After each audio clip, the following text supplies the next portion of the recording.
All right, guys, so I get this magazine every single month. It's Houstonia magazine, and it has the absolute best paper. It's really thick. The cover is a nice, smooth, matte finish.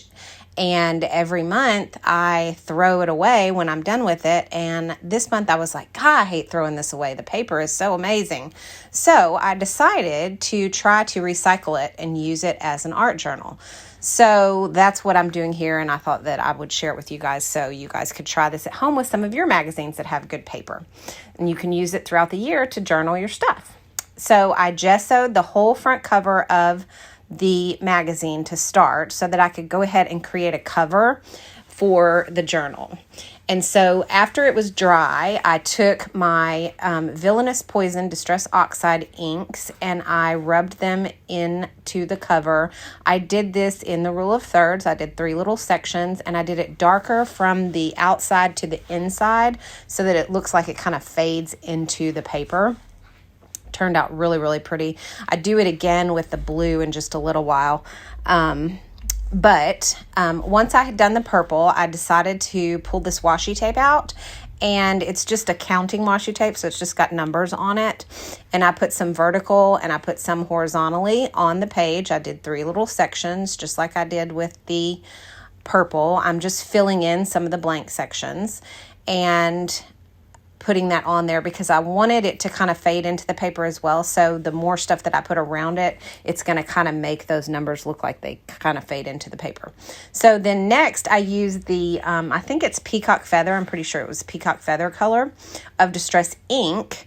And I went in some sections with the, with this color, so that it would kind of fade into the paper as well. So I went from dark edges to lighter edges into the middle of the paper.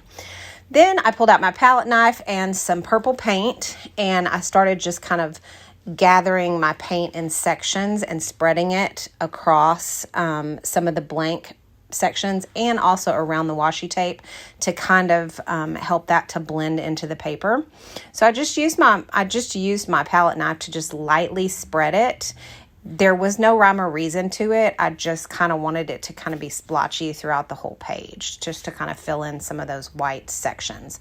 And then I did the same thing with my blue color. I brought that in and I kind of added that into sections into the paper as well. So I started just kind of, it was just a really light touch. I didn't really press and scrape because I wanted it to be kind of a rough look.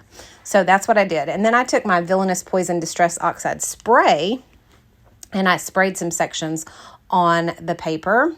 And then again, I did the same thing with some of the mica powder that is in the blue. So I used the actual mica sprays for that. So it's a lot lighter once it dries, but the dark distress in the Villainous Poison kind of brings out that purple and that blue, and it is just absolutely gorgeous. It really turned out good.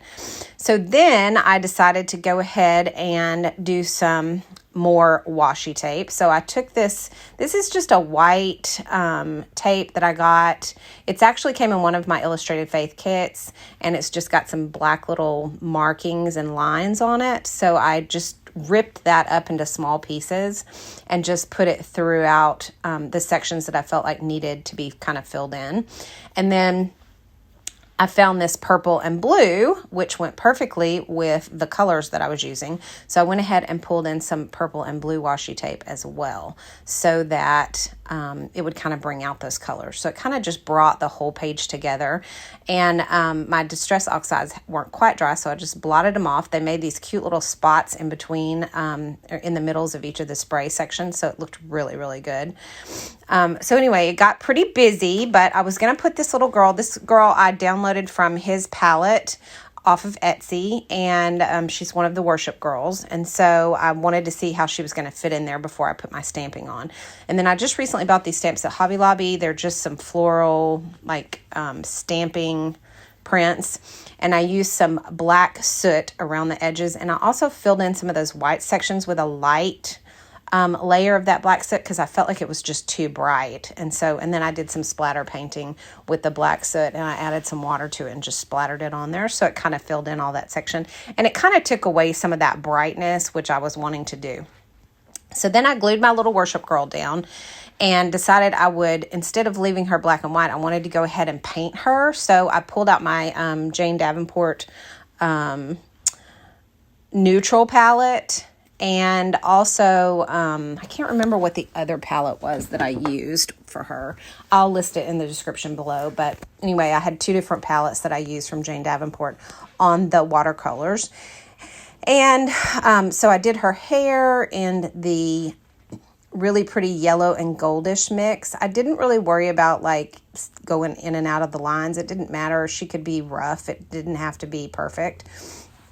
But I just wanted her to have some color, and I wanted to really kind of bring out, like, have the hair stand out, which if I had gone with like a brown or a neutral, I feel like it wouldn't have stood out as much. So I went ahead and went with blonde. Plus I'm blonde, so I was like, this is cool. I'm going to do that. And then in the neutral palette, she's got skin tones in there. So I did do some skin tones around her face, and I wanted to do like a bright red on her lips. So I went ahead and pulled that red color out of the other palette and put it on her lips, which made them stand out amazingly. It was really, really, it turned out really good with the way that her lips stand out on the page. So I did put some darker around the edges of her face, and then kind of faded it into the center with a lighter color. Remember, if you're using watercolors, if you just use more water of the same color, it will lighten that color up.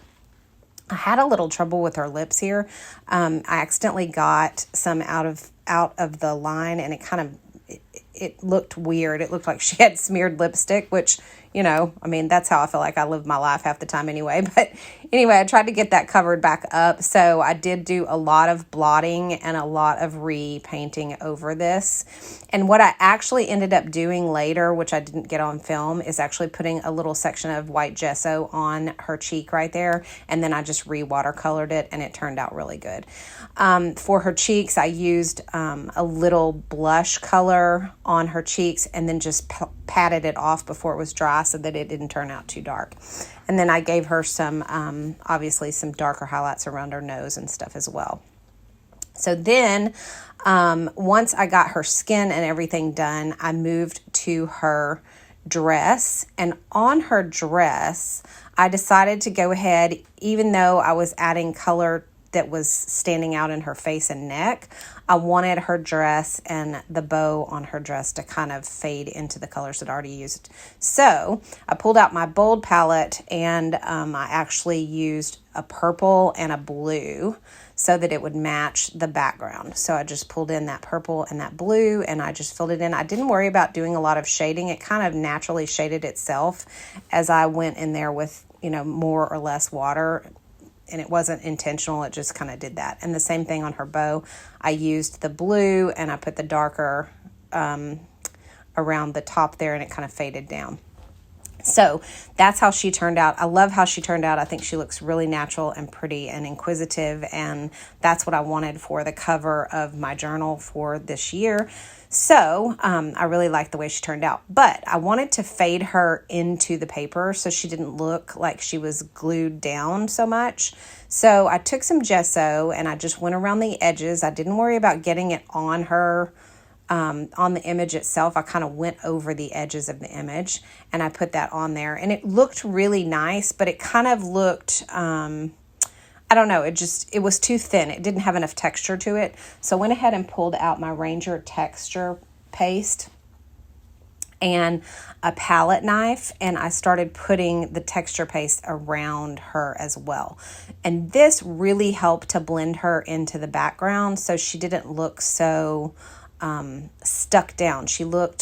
It looked like she was already on the page. It didn't look like she had been glued down to the page. So it turned out really, really good. And like I said, I didn't really worry about getting it on her hair or on her dress or anything like that. And then I put some sections of that texture paste throughout the whole background design. And I used my stencil to match that same pattern with the texture paste as well. which turned out really, really good. Just a word of warning, when you're using stencils and texture paste, you do want to clean your stencil right away because that texture paste will dry on there and it's really hard to get off if you don't. So I always clean my stencil right away once I use that texture paste. And then I just spread it throughout there and it turned out really, really good. It looks really natural on the page, so it doesn't look as though she's pieced together, which is what I wanted it to do. So I used also some of that texture paste around some of the edges of the washi tape so that did the same thing for the washi tape. It kind of blended it into the background. And then I decided I needed to have some darker sections, and I had some empty spots that I kind of wanted to fill in. So I just went with my watercolor Crayola. It's a Neo2 black, and I just went around some of the washi and did some shapes. I did some little plus and cross signs in some of the areas I wanted to fill in, and then I circled around some of the splotches of ink just to give it kind of a little bit more depth and layer. And then once I did that, I decided that it was time to go ahead and put the saying onto the page, which what I put on there was, let's see, I can't remember what it said. It said, the most beautiful thing, she was herself again. And so kind of what I wanted it to portray was that, this journal is just about me, like journaling my emotions and who I am, and throughout the year, things that happen and all of that. That's what it's going to entail.